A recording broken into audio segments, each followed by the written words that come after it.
Thank you, friends, for reading that. So I'll pass it over to Dr. Javaheri if you want to take a moment to walk through the letter paragraph by paragraph, and then we can open it up. Okay. I'm trying to get the faces on the screen. That is where I get my inspiration. Okay, I'll stop sharing, and then you'll be able to see everyone. Okay. Okay, I see. Okay, I see. Now you should be able to see everyone now, or at least yes. Now I can see everyone. Yes, I can by moving by space. Yes. So, friends, it's certainly a joy to share a few personal thoughts on this mighty plan of message of the Universal House of Justice. I will try to not take more than 25-30 minutes, as hard as that is, so that if there is opportunity for others to comment or raising questions, then depending on Jeff, whether you said there will be time or not. But friends, I think my first thought is that in the span of 50 days, we have received 3 messages of the Universal House of Justice. That by itself tells us that we live in very, very special days. And as the House of Justice in the first paragraph says, they say there is such exceptional circumstances. We are entering the last year of the plan, that we have to address these letter to the National Spiritual Assemblies, as we have seen at the end why that was the case. The House of Justice praises the fact that the Baha'i community has remained composed, has remained focused. In fact, probably we will all agree that it has become even more active. If I judge by our own cluster and by Canada, certainly the Baha'i community has responded beautifully. The House of Justice calls it a fitting response to an emergency situation. So this is a sign of strength, friends, of the Baha'i community. In the Rezvan message, yes, the House of Justice, you remember, they talked about the faith reaching a point of strength unparalleled in its history. And you may wonder why. What was the standards used to measure? Well, think about any standards that you want to measure, but certainly the fact that you face this global crisis and you spring on your feet and begin to actually do what you have to do is certainly one of the signs of strength.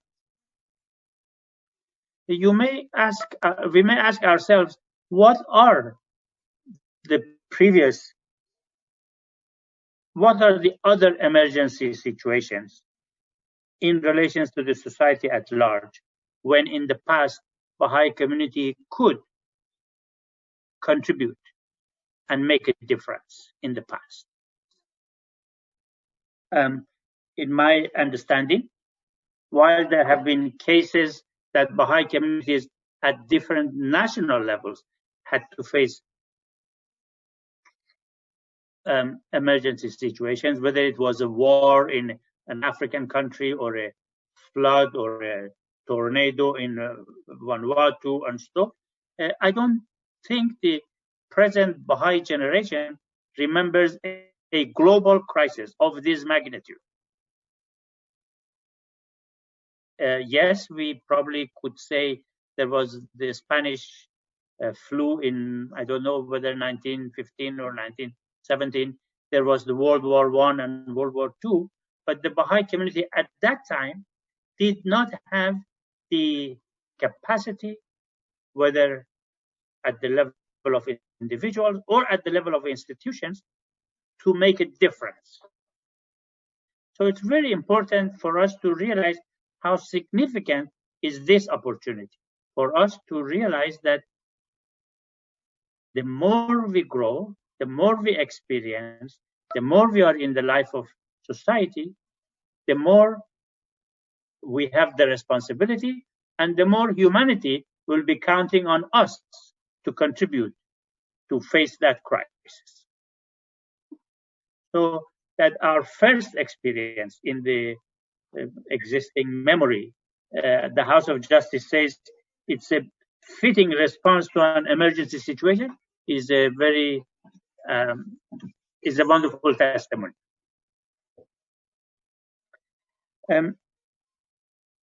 I suppose I just go paragraph by paragraph and I finish my comments and then we invite. Is that the case? Okay. So you'll have to excuse me if I am talking for a long time. I didn't mean that. But in paragraph 2, the House of Justice basically is saying that in 2015, when we asked for the 5,000 programs of growth to be established worldwide, we were aware that this was these are the words of the House of Justice, but faced with the plight of a world that suffers more each day bereft of Baha'u'llah's elixir, we cannot in conscience ask anything less of his beloved followers. In other words, due to the plight of humanity, we couldn't ask. But so we could also ask ourselves, what is the relationship between the plight of humanity and our activities? Why should the two be related? I'm tempted to want to hear your views now, but I don't know if we open it to discussion, it may take longer. So I'm sorry if I keep wanting to have a discussion rather than my talking. But you know, when I asked this question of myself, I thought, well, this coronavirus pandemic has demonstrated to us how communities and governments that appear to be in very strong positions are not prepared to do what they have to do at the time of need. Not enough ventilators, not enough beds in the hospitals, very basics, not even enough masks for their staff. So, and I think that when the day comes when finally humanity will wake up and it will require direct assistance from the Baha'i community to help them understand the message of Baha'u'llah, I don't think it will be in the middle of a very joyful and happy ceremony. I don't think people will be going on holiday and they will be swimming in the beach. There will be difficulties. There will be tests. There will be emergency situations. In that emergency situation, we cannot be running out of ventilators. We have to have enough children classes. We have to have enough junior youth. We have to, all what we are preparing are what humanity needs. And we have to be able to have enough of them. But we also, more than that, have to have the capacity to get together the three protagonists and come up and show our ability to be able to respond to the needs. So to me, this is how the plight of humanity and the level of activities of the Baha'i community are related. As the plight of humanity is getting worse, we need to be able to do more. Sometimes I also think another analogy comes to my mind is that, you know, for an aeroplane to take off, friends, the engines must be able to produce power more and larger than the power of gravity. Otherwise, the aeroplane cannot take off. it's not our activities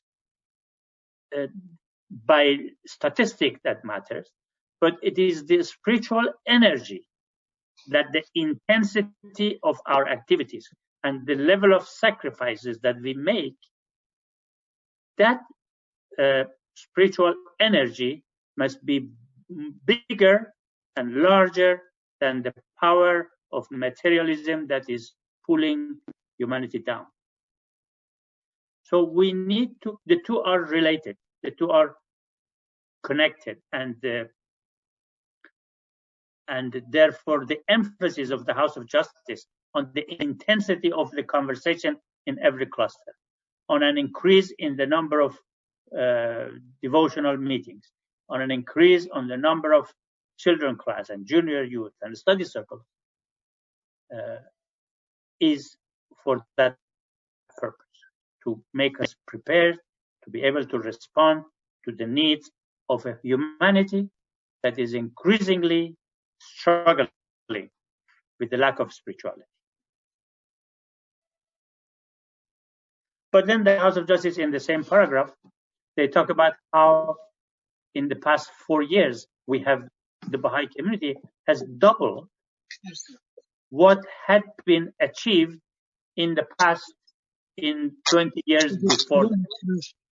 So imagine that between let's say 2001 and 2015, whatever number of core activities we had, between 2015 and 2019, we have doubled it. That is the level of strength of the Baha'i community. And I have the world statistics. I collected it for the sake of my own understanding, just to give you an idea. In October 2015, roughly the world had only 93,000 core activities. And in April 2020, in October 2019, 4 years later, it was 217,000. So in fact, it's more than double. The same is true for participations. It came from 685,000 to 1.5 million.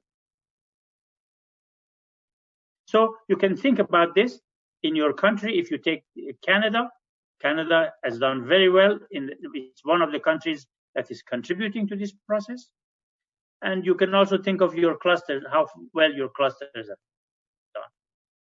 It is this intensity of constant intensity of our activities that are required if we want to make a difference in our cluster.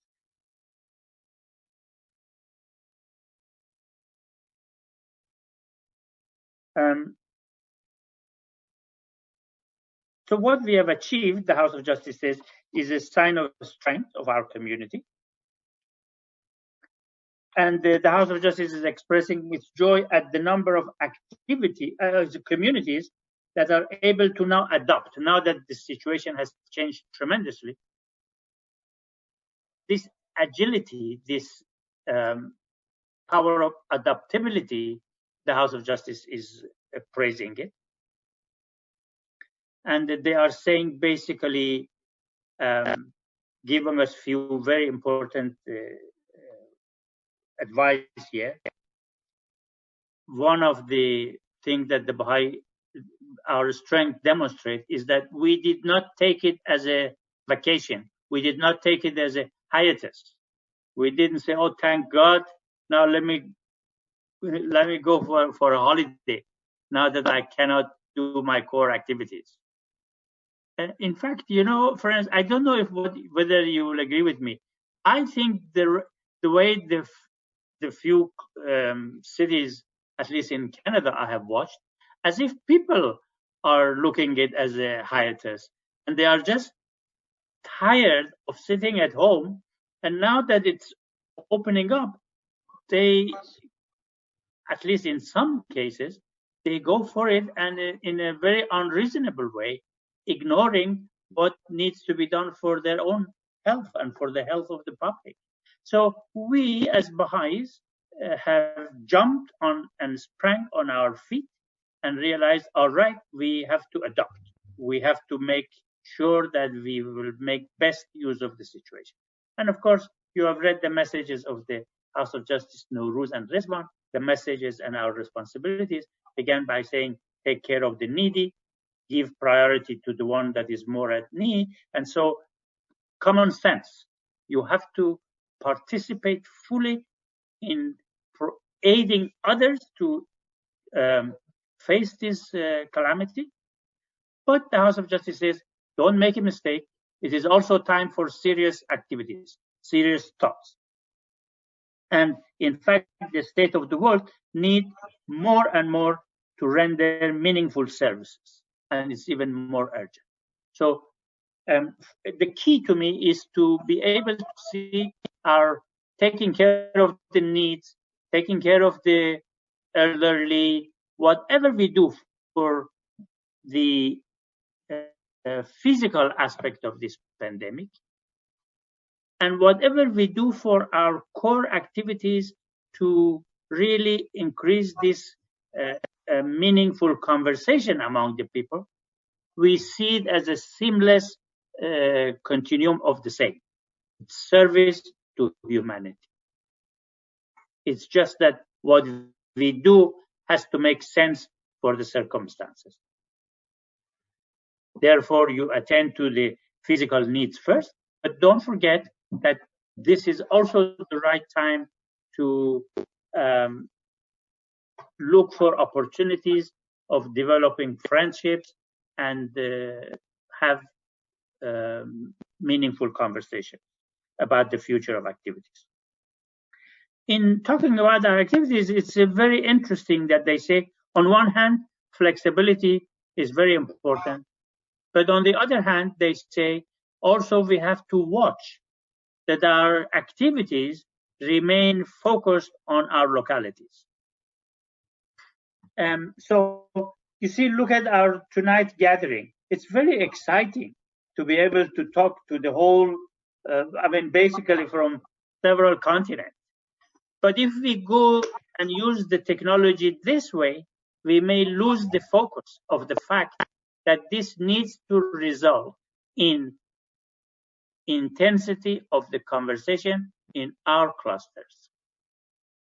So we need to adapt for the use of technology, but do not lose the sight of the fact that we need to adapt to this technology for an intensity of our activities at the cluster level, and even in our neighborhood levels.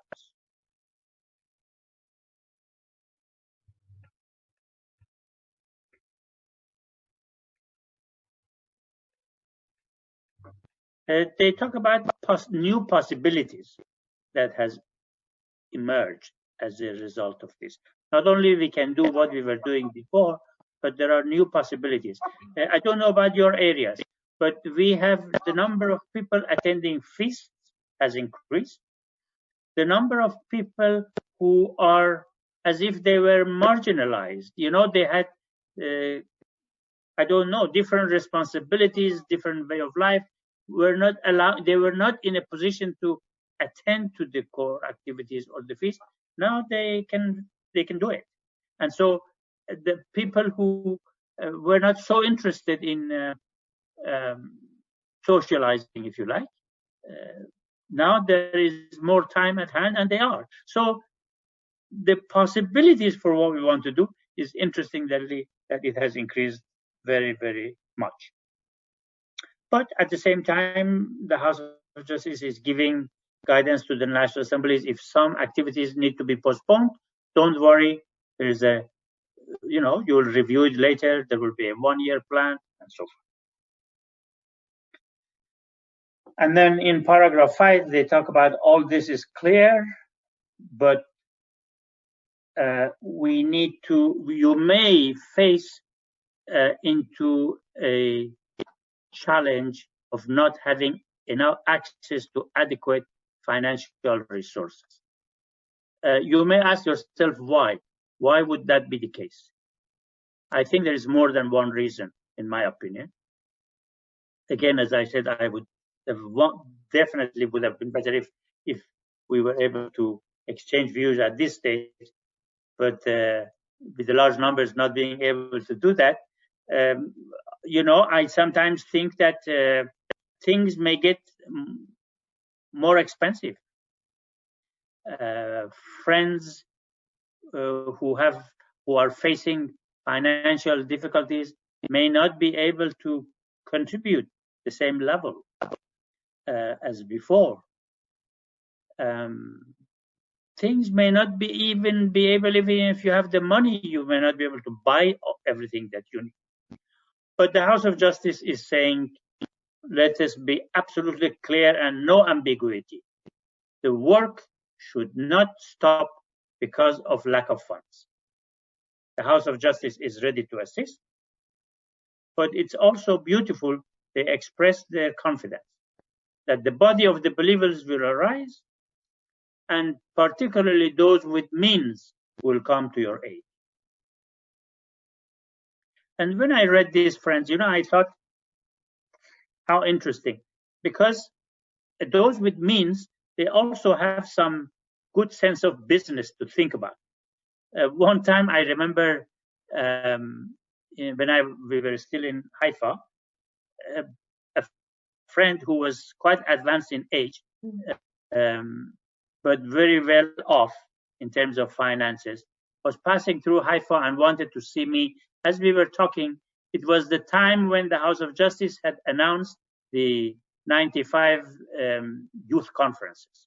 So he said, when I received this copy of this letter from my National Assembly and I read it, my understanding from that letter was that it was the House of Justice that had decided how many youth conferences should happen in that country where he resided. So he said, I called the National Assembly and I said, this is my understanding. Is that correct? Is my understanding correct? The National Assembly said, yes, it's correct. So he said, you see, this is now where the sense of business comes in. He says, so if you have not planned for it, do you have the budget for it? And the National Assembly said, no, I don't. No, we don't. Not yet. And he said, okay. I put the receiver down and I send them a big fat check. So the concept that because each one of us may have a mentality for normal conditions of this is the amount I'm sending every month, this is how I would send it, and so on. But I think we need to also re-examine. For instance, the same way that there are individuals of means, and the same way that there are individuals who will have financial difficulties, there would also be countries where they will not be able to meet all their requirements through their Baha'i community, which means that the Universal House of Justice will have to support many national communities, which means that they should worry about also the international fund. So there is a lot in this paragraph, but also it's a beautiful sign of strength of the Baha'i community, the way the House of Justice has chosen to speak, because they are confident that this will not be a problem.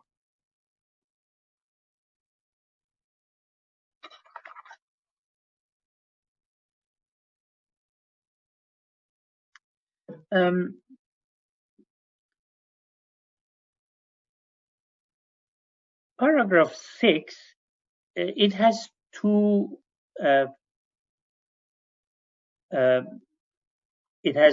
for me, two sections, but generally as if the House of Justice is trying to ensure that each community will be able to read its reality properly.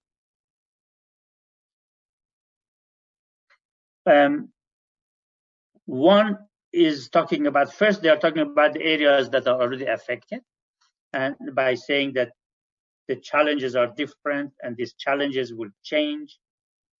But in any case, it requires the agility of the local, regional, and national institutions.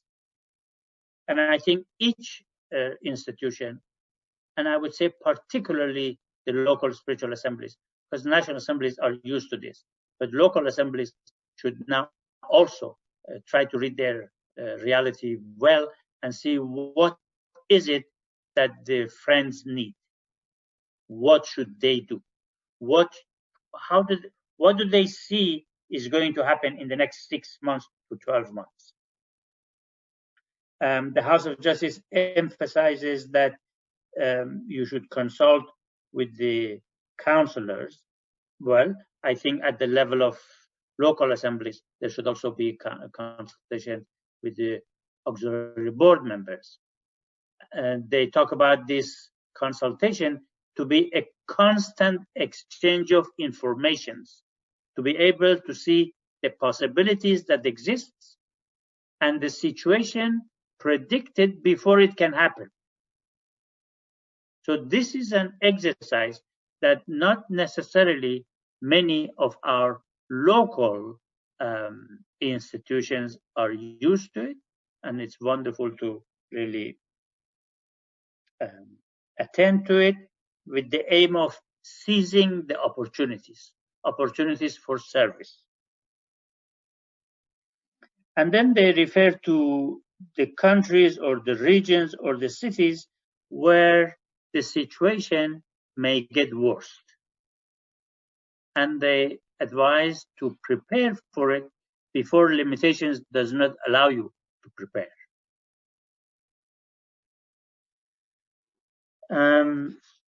To the local spiritual assemblies, it says, where is it? The local assemblies should consider what means might be within their power to prevent, relieve, or mitigate suffering in the wider society. And this is quite a responsibility. And to me, this implies that the local assemblies should actually get to know their areas of jurisdiction well. If you remember, in 2010, letter of the House of Justice, 28 December 2010, addressed to the Continental Board of Councillors, talking about the plan and talking about what should the local assemblies be doing, the House of Justice said, 1, 2, 3. They talked about, they were comparing between the responsibilities of the local assemblies in villages and in the municipalities, larger municipalities, metropolitan areas. They said in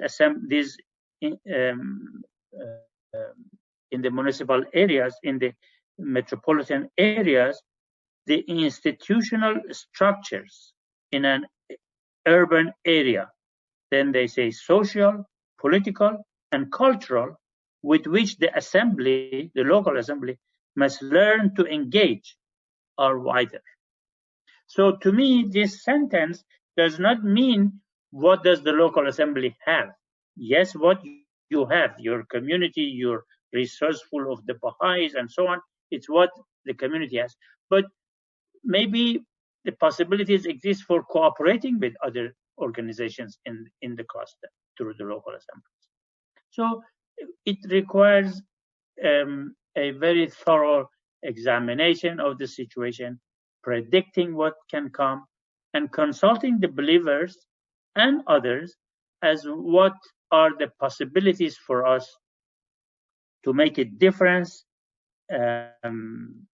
for us to engage with this larger society in tackling this pandemic.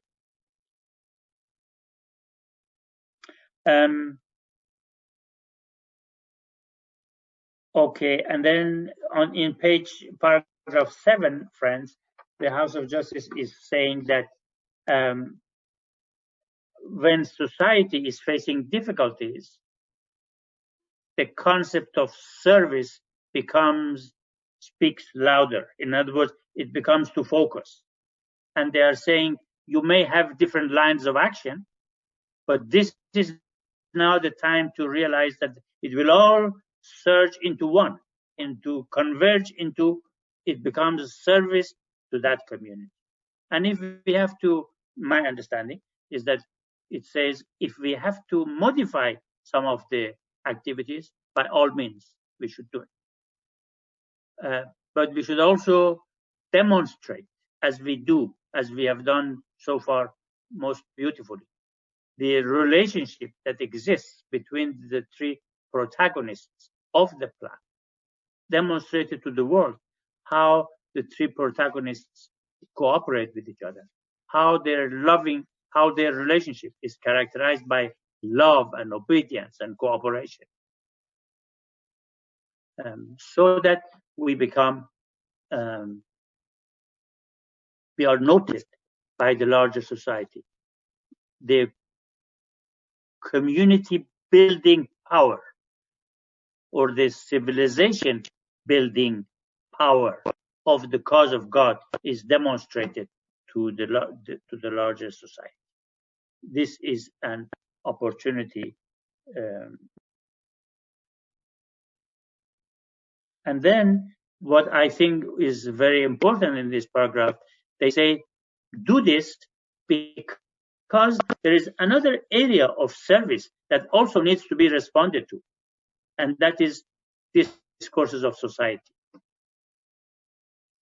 You know, friends, it is interesting to see how this pandemic has brought up, exposed, if you like, almost all the core principles of the faith that is needed. It has been brought to the attention. The humanity has to talk about it. In every message of the House of Justice, we have heard that they say, never before the sense for unity has been so strong. I mean, you must be listening to news of various kind and see how this comes in different shape. I don't know if you noted and read the Guardian newspaper from the UK on the 23rd of April. I have that written because I thought it was one of the most outstanding statements about unity. The Guardian newspaper, very prominent newspaper. It says, let me see. It says the heading of the newspaper read, COVID-19 proves it. Unity is the only remedy for 21st century global crisis. And in the conclusion of that article, it says the problem of this century will be global, and they will be intimate. Our culture of division cannot stand. In the 21st century, it is solidarity or death. You couldn't go stronger than this. And so this brings now opportunities for the Baha'is to be present where these issues are discussed, because we will be able to contribute clarity to a level that nobody else probably could. All of a sudden, humanity has woken up and realized that the solving of the climate issues is related directly to our way of life. So if I want to solve the climate change, if humanity wants it, it will have to examine its way of life. Never before this we could speak so clearly about. Even more profoundly than this, you know, how many times have we heard to say, put a mask on? Even though it doesn't help you, you put a mask on to help others, and others will put a mask on to help you. So this simple principle is what Baha'u'llah gave to the rulers of the world 150 years ago, by saying that to govern humanity, you have to consider humanity like a body of an individual human beings. The cells, in order to be happy, they should not think of their own happiness, they should think of the health of the body. And when the entire body is healthy, every cell will be happy. Well, you couldn't tell me how far humanity was from this before this pandemic, because self-interest was the driving force. I am not, I don't want to say I'm not naive, but I don't have a lot of hope that the humanity will overcome this problem. But I think it's easier now to bring to their attention that some of our problems will only be solved if we are able to give preference to the common good than to ourselves. So these are the issues, and more of these, that we need to be present at spaces where these discourses are taking place. And the House of Justice in this paragraph says this is also a service that needs to be attended to. And so I don't know how many of our local spiritual assemblies and how many of our clusters have been following this idea that what are the spaces in our clusters where we could contribute to some of these discourses, because the presence of the faith, the existence of the faith, the activities of the Baha'i community should also be known more widely in every cluster, and this is an opportunity. Anyway, there is a lot more can be said on this.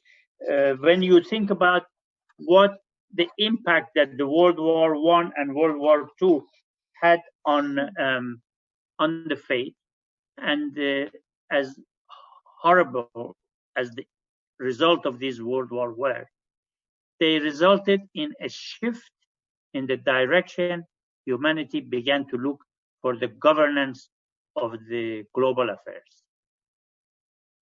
And Shoghi Effendi refers to this and calls it prerequisite for the unification of mankind. In other words, the World War II had such an impact on humanity that is considered a turning point in the way the concept of one world, one country, one global came into the consciousness of humanity. This current crisis, friends, will have major impact on humanity. You remember in the first message of Nowruz, the House of Justice said humanity will come out of this finally with a higher awareness of its unity and interdependency. And whereas in the past, in spite of this impact, humanity could not reach its goal because of its weaknesses that couldn't overcome, as the House of Justice says in its message of 2019.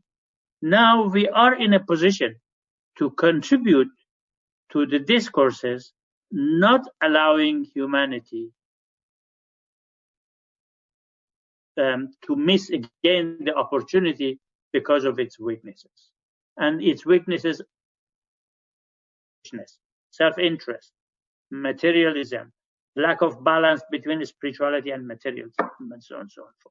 And the House of Justice is saying contributing to the discourses of society is another area of service that needs attention. Okay, I think we are coming to an end. Good news. In paragraph 8, do you remember or do you agree with me that every major message of the House of Justice, when we talk about the plan, the global plan, House of Justice takes an opportunity to remind us that what we are engaged in is a spiritual enterprise.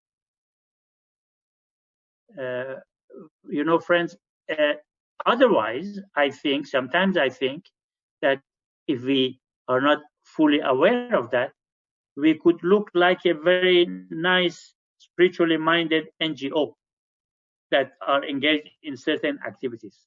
And God forbid that we would be like that. We are protagonists in the cause of God.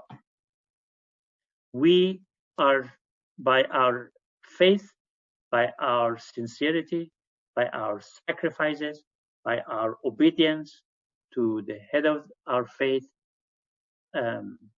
We are following a plan which is divine in origin. We are guided by an institution that is divine in origin. It is guided by Baha'u'llah himself.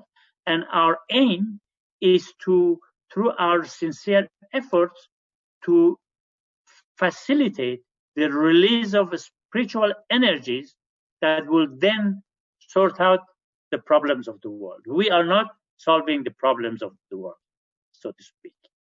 We are privileged to be an instrument for the release of these spiritual energies. Our 5-year plans are not a project made of certain goals to shape up the Baha'i community in a certain way. Our plans are the response of the Universal House of Justice to these spiritual forces. So the House of Justice is really, once again, is taking this opportunity to remind us. And we know in the writings how the level of sincerity, faith, and sacrifice is directly related to the amount of spiritual energy that is being released. So we are invited to really reflect and ponder on this aspect of our work.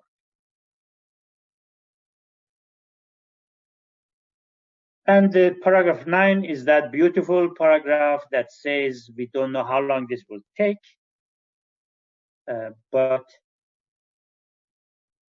the time could not be, friends, more critical than this. The last year of the plan,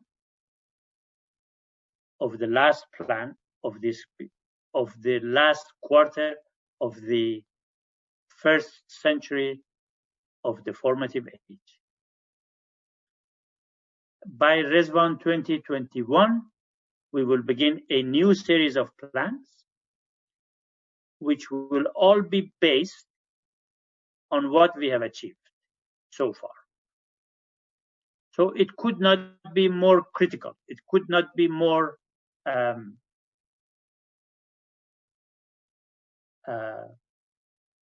potent, spiritually potent.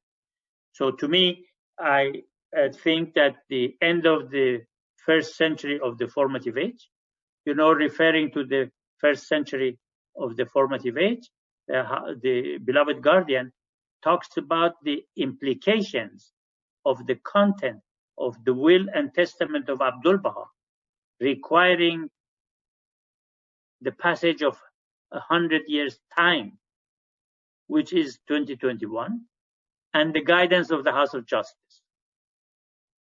So it is quite a historical time when we will have to be thinking as Baha'i community of the implications of the contents of the will and testament.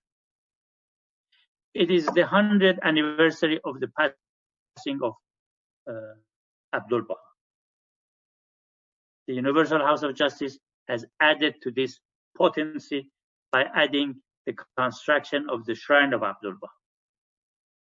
So sources of spiritual energies to be released are in abundance. And the House of Justice is trying to tell us this is not a usual time. This is the time of history making. And with Baha'u'llah being our supporter and our assistance, the House of Justice says that's why we have absolute confidence that you will arise and do your share. When you look at the three messages, how beautifully the House of Justice in Nowruz message said, well, we have this crisis and this is not the time to talk about the details of the plan. And they gave us assurance. They encouraged us to be a source of hope and optimism among the population and go out and help everyone. In the Rizwan message, they analyzed what happened between Nowruz and Rizwan and said how well you are doing keep going with your engagement in society.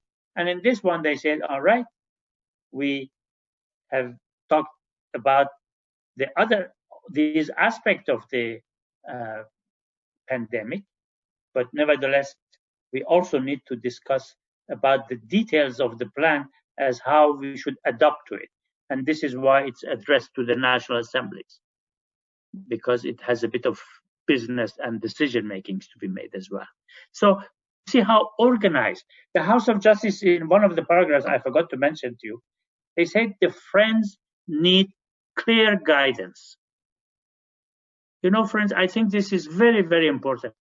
In spite of reading all this, I think every local assembly should now tell the members in that local assembly, what is it that you have to do? For how long are you going to adopt these methodologies? And what does it mean, given the circumstances of that particular cluster? Clear guidance to the Friends is very important. But the House of Justice is telling us this week after themselves giving such clear guidance to the Baha'i world. So the combination of these three messages has had the impact of not only energizing us, but also making us to be very clear on what's happening in the world and what we have to do as Baha'is. My apologies for the length of my explanation, my sharing of thoughts with you.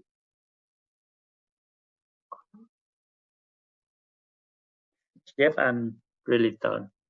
Thank you, Dr. Javaheri. That was wonderful. It was really a wonderful walk through that letter, the May 9th letter. There were so many gems, and I'm glad we were able to record the talk, and I think we'll be able to send out the talk one way or another. I'm not quite sure how we're going to do that, but as this is a local initiative of the Northern Ontario Baha'is, I'd like to respectfully ask the friends who are not part of Northern Ontario if we can have this space for us to discuss some of the practical plans around how we can start to put this into action in Northern Ontario. Does that make sense to everyone? Before we go that, Jeff, if you don't mind, it will be fine. I don't have a problem of sharing this with others. But at least if you look at it, or if you send me a link, somebody to listen to it and say, what did I say? What does it make sense? Oh, for sure. And we'd love to have you participate and help us with this discussion, Dr. Javaheri, of course. Okay, all right.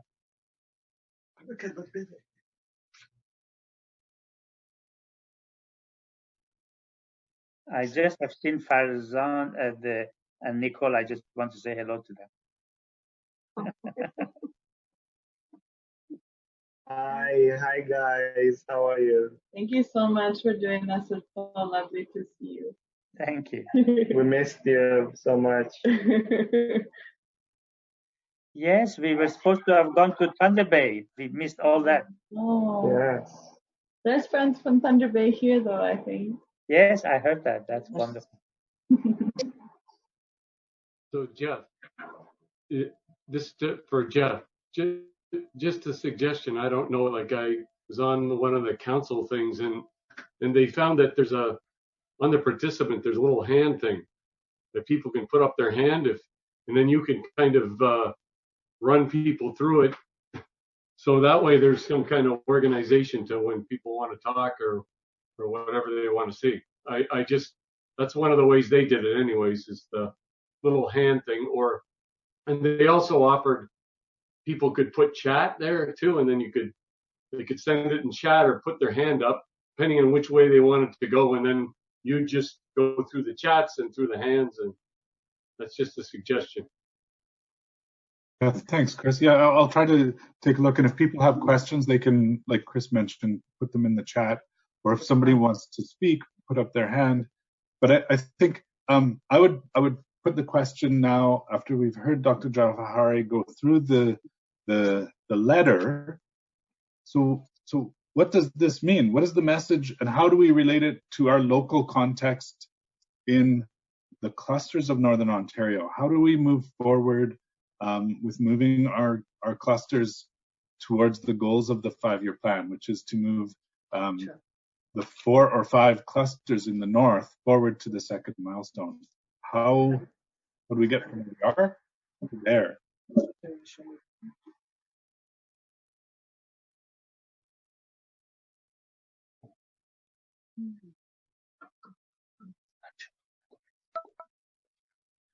Are you asking me, Jeff, or asking the participants? I'm asking anybody who wants to contribute. That's good. That's. But certainly, Dr. Javaheri, what are your thoughts? Like, how do we, like you said, applying it to our local context? How do we then take the letter that's come to the international Baha'i community and apply it to Northern Ontario? Mm-hmm. Well, you know, when we were with a group here discussing the Rezvan message,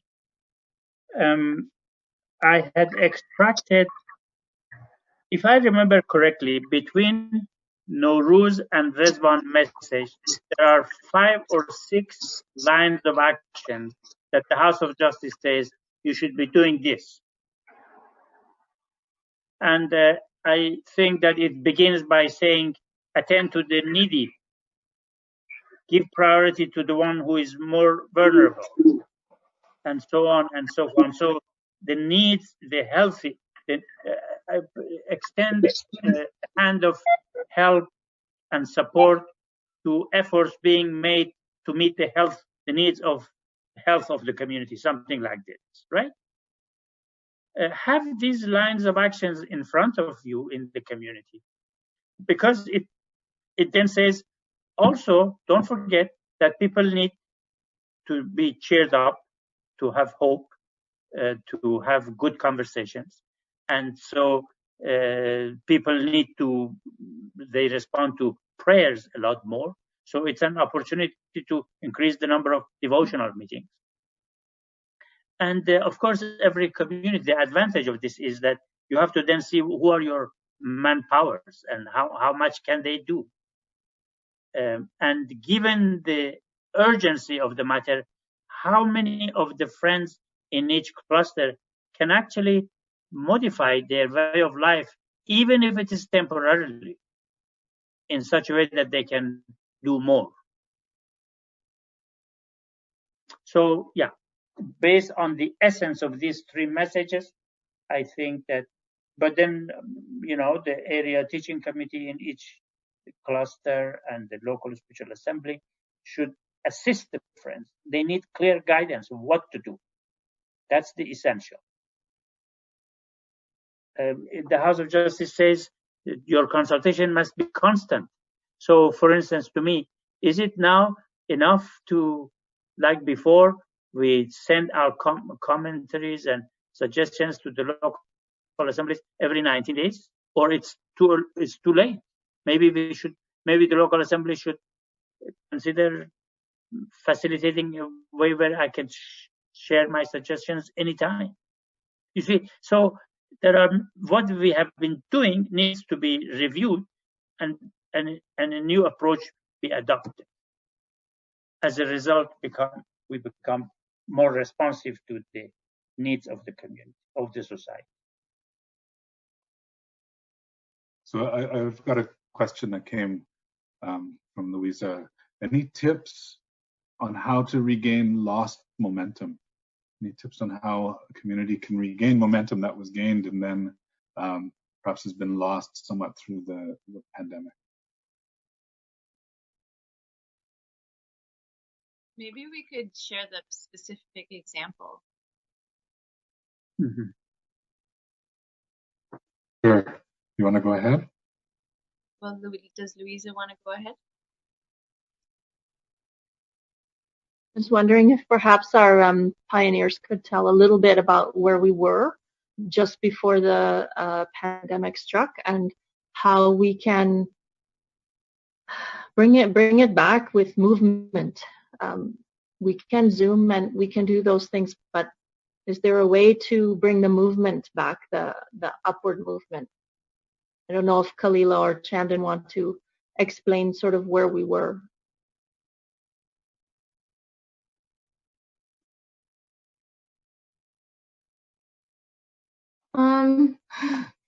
The junior youth group in the Sioux, yeah, when the March break came and we went home to Sudbury, the numbers were building and we were engaging like more youth and I think gaining a lot of momentum. But then I think we had a lot of trouble like contacting them and like trying to get their contact information. And language is a barrier. Yeah, right? language is a big barrier, and definitely a lot of momentum has been lost. And it'd be really helpful to know how to regain that, or especially in this situation. I mean, there is also provision in these messages that there might be activities and plans that could not be attended to right away. And they even talk about having to attend to it during the 1-year plan. In other words, the possibility does exist that some, unfortunately, you may not be able to do much about it. I'm not suggesting that this is particularly one of them. It sounds like one of them. But Kalila, I was also, that one. Okay, the two of you, I was dying to see you. So that I'm so happy because I have been talking about you in Australia and New Zealand. And so if you ever hear about, I didn't give your names, but I did talk about the spirit of your pioneering spirit. So my question is there no one in that area that you could communicate with and empower them and encourage them to be you? In other words, say, while I cannot come, you do my job. And I'll back you up from here. Do you have anyone that you could imagine they would do?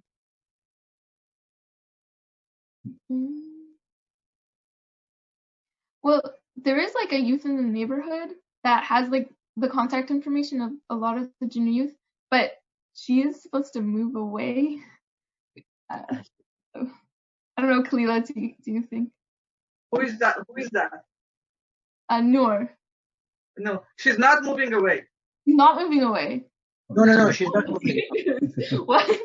Okay. No, I mean, like, this is She was supposed to get married, but it's postponed or cancelled. the last time we talked to her. It is not during the virus, long time ago. When we went to the home for home visit, she said that I just asked her, jokingly, said, okay, what's going on with the engagement? She said, what engagement? Is all done. I said, you mean you are not moving? She said, no. So I don't know if it has changed since 6 months ago, but this is what she said. She said, I don't want to leave my parents. So good to know. Yeah. Good to know. So how many were in your nucleus, if you like? How many people you were studying? How many people you were working with? Well, really the entire Baha'i community in the Sioux, we worked really closely with them. They were very helpful. They came to all the junior youth gatherings. They were there to like help supervise. So like it was really like a community effort in that nucleus. So and the institution and the institutions, like some auxiliary board members helped out too. And we were able to engage a few youth from the neighborhood who are really key in translating with the families. So yeah. So how many in terms of either age or social circumstances, how many people do you have there who would possibly have the potential to be a pioneer or be you, as I said, do what you were doing? In other words, I'm trying to say if there are 5, 6, 10 of them, of all background, but people who are ready to spend as much time as you were, for instance, spending, have with them long hours of online consultation and prayers, and just throw the challenge to them that this has happened. Use relevant parts of the messages to inspire them, and say, this is it. It's a challenge. We can't come, but that may be for good reasons, because it's crisis and victories. And the victories is if you are right. See what they say. In other words, because it looks impossible, I'm sure you're not concluding that it is impossible. I don't know. Honestly, I don't.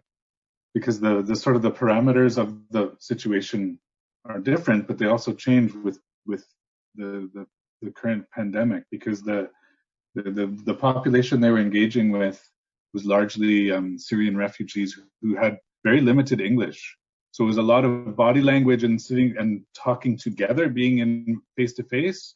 And that changes now when you have to engage by Zoom, because they don't really speak much English. It's much more difficult then to engage them, right?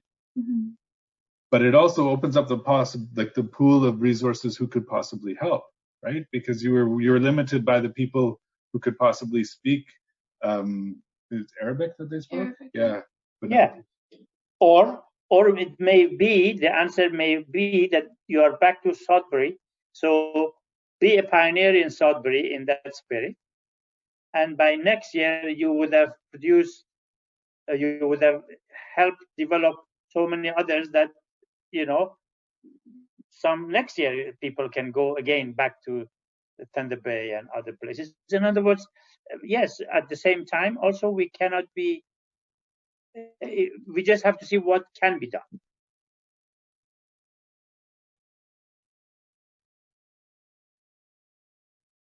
Khalil, if we can't do anything here, so you let us know. We have sort of contact with Noor's family.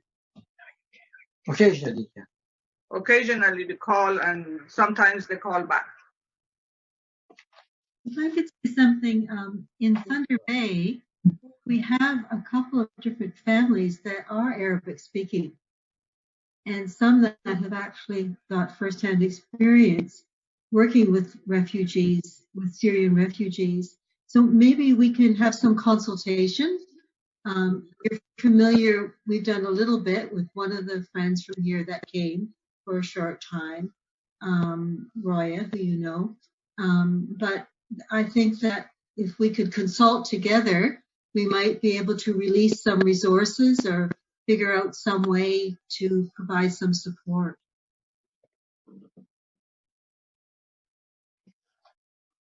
Here we go. One more possibility. And one thing I'd like to add to this and to the message, connecting this message to this, like in chapter 2, it says, to have brought hundreds of thousands of individuals into the embrace of the community activities in such a short period is an advance in capacity that has no parallel in any previous plan. This concept that we've got so much to do, but we just have a little, we really have to understand that whether you're a Baha'i for 50 years or 5 minutes, the divine assistance is still there. And we kind of, like this kind of shows, like we have to look for those people that we can engage. I remember Nur, she's just an amazing, this girl is like incredible. Like she's really just enthusiastic. You have to just grab these people and keep them going. And another thing about this whole institute process, at the beginning, when I was at the World Center, when we were there, one of the things that the House of Justice was talking about, I heard from a couple of House members and some counselors that they were concerned about at the World Center, is they were saying, we want the World Center to grow, but we want to keep the warmth. And when I heard the first thing about the neighborhood, that's the key to having growth, but keeping warmth. Every individual Baha'i, it's too big to think, what can I do in the cluster? But if we see ourselves and see these neighborhoods of whatever neighborhood we live in.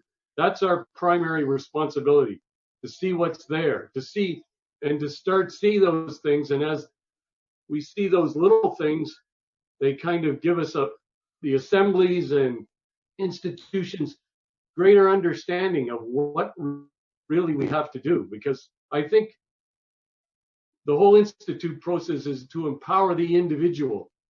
And when there's lots of little individual things going on, sometimes it might be more powerful than one big, like the core activities have to be supported, but we as individuals have to find those little teeny things that can get the neighbor, we can do in our neighborhood. And you see this, if you want to see the power of this, you see it in just in the Zoom and the whole Baha'i, in the world in general. So many people are coming up with so many interesting ways to keep their neighborhood, encouraged in that. And we have to be able to kind of find ways, and that we can also introduce those core basic spiritual principles that not only create that unity, but elevate that the environment in your own neighborhood. And I think that this becomes a challenge to us as Baha'is. Like before, we could go say, okay, if there's no people not good in my neighborhood, I'll go to another one. But now you have to really kind of try and work with the people that are around you in your neighborhood and find ways to elevate that. And I think, anyways, that's my just contribution. Yeah. I'd like to say something, if I can, too, at this time about that. The Baha'i faith is a faith of history of crisis and victory, and we thrive on crisis, and we survive crisis, and we come out of crisis elevated to new levels of service. And our history is full of these incidents, and this is one of them. And I can't help thinking that all that crisis in the history of the faith has prepared us for this moment in time. And when I think of what's happening now, and I don't think of it in terms of loss opportunity, or loss of incentive, or loss of initiatives. I think of it in terms of opportunities. And there are so many opportunities out there. And in terms of your young friends in the Sioux, I don't think they're going anywhere. Like they are there. The Sioux is their home, and you have planted a seed. And sometimes when you can't do anything else, you send love and you send prayers. And I like this idea of what Dr. Javaheri said, and it reminds me of a song. If you can't be with the one you love, love the one you're with. And if you take this opportunity now, where you are now, and you do what you can, and you are doing what you can, and you have continued momentum here, it's just going to spread. It's just going to spread. And Baha'u'llah says it's going to happen. It's going to happen. And we can see it. More and more people are joining our dialogue. They're communicating with us more. They get it. So I wouldn't despair. I would never despair. This is all going to come out even better when this is over. So, our young people here, they're such an inspiration to us all. And if you can get me reading the Dawn Breakers, then really you can do anything, and you are doing anything. You will move the world, and you will continue to do so. So I wouldn't despair. Just send them your love and send them your thoughts, and that's pretty powerful too. That's pretty powerful too at this time. And I'm sure that those young Syrians can't wait to hear your voice again, even if it's in English. Yeah. No, what Helen says is really beautiful, because this crisis and victories must realize that's, as she says, we thrive on it. In a tablet, just though to remind us, there is a tablet from Abdul Baha that he talks about crises and victories. And almost what she says, Abdul Baha says, therefore, after explaining the process of crisis and victories, that every crisis is an opportunity for the faith, he says, therefore, the friends of God must not rest one moment, day and night. So there is also a connection with that. There is opportunity in crisis, but it requires hard work. And so rather than worrying about it, look at the crisis as opportunities, but be ready to really work harder.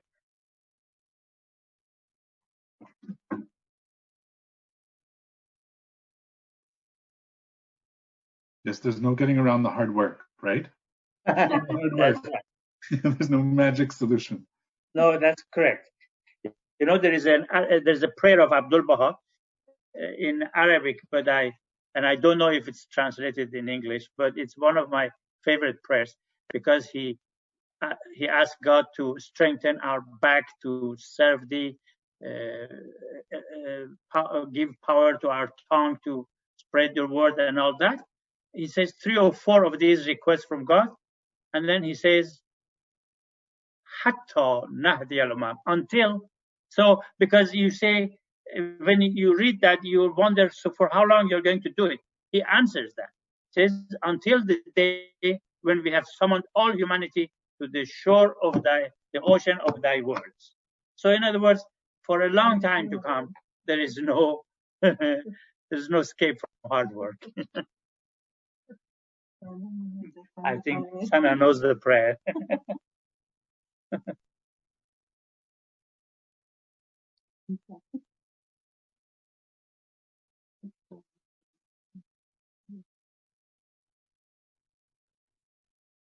Are there any other comments or questions from some of the Northern Baha'is?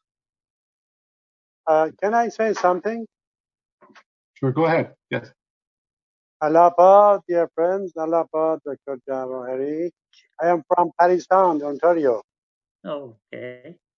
You talk about the difficulty of Arabic speaking and Arabic, translation. We have in Parry Sound, we have 3-4 people. They are fluent in Arabic. Probably if they can communicate with them or with us, maybe we can help them by Zoom to connect the youngsters to each other.